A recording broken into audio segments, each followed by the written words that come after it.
So, today we're going to talk about trauma, post traumatic stress disorder, post traumatic slave syndrome, and post traumatic growth, to be exact. You may have heard of post traumatic stress disorder, or PTSD, so let's begin there. The National Institute of Health defines post traumatic stress disorder as a disorder that develops in some people who have experienced a shocking, scary, or dangerous event, a trauma. People may experience a range of reactions after trauma, and most recover from the incident. PTSD is diagnosed when people continue to experience those symptoms for at least 1 month. Flashbacks, recurring memories or dreams of the event, staying away from people, places, and things that remind you of the event, and other things like that are PTSD symptoms.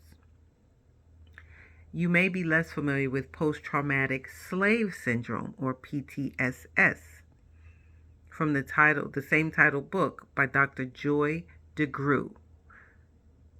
Post-traumatic slave syndrome is the multi-generational trauma that started with the slave trade and is still being inflicted on African Americans who are living inside a system designed to oppress us and continues to injure us. PTSS is marked by feelings of hopelessness, depression, and self-destruction, along with the tendency towards violence and to respond with anger and to feel suspicious. Additionally, PTSS is demonstrated by a learned helplessness, that feeling of, I don't know what to do, I can't help myself out of this situation. PTSS is also marked by an aversion to reading and literacy and having an overall negative image of all things connected to being African or African American. Now, Psychology Today talks to us about something that you may not have heard of, which is post-traumatic growth.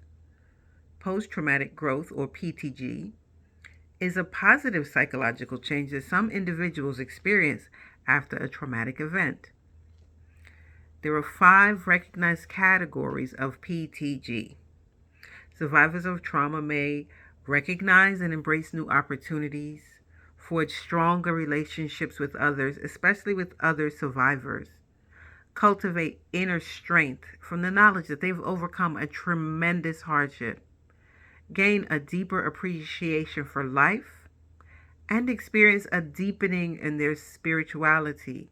They may become also more religious as their spirituality evolves.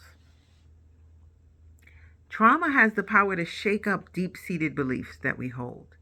Confronting trauma and trying to process it can lead to powerful inner shifts and changes in the way we see ourselves and the world. It's difficult to grow when you're in the middle of your trauma, but it's not impossible.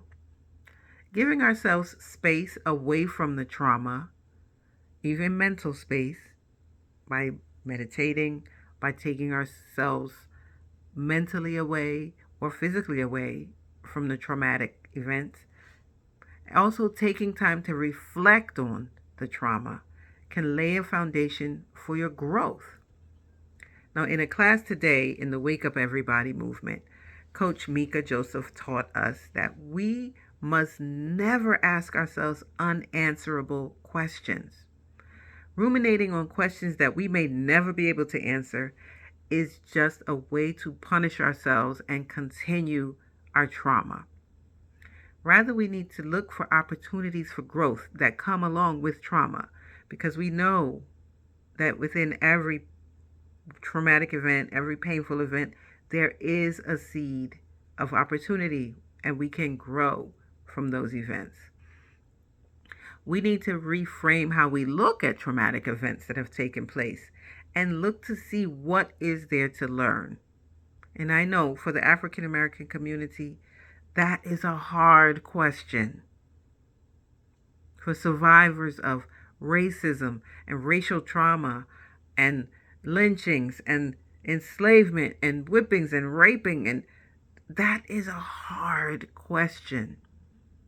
But we need to ask ourselves hard questions if we want to grow. And we want to grow by leaps and bounds. We also need to change our physiology. as well as changing our minds. So that means we need to move. We need to move our bodies. We need to dance. We need to sing. We need to shout. We need to breathe.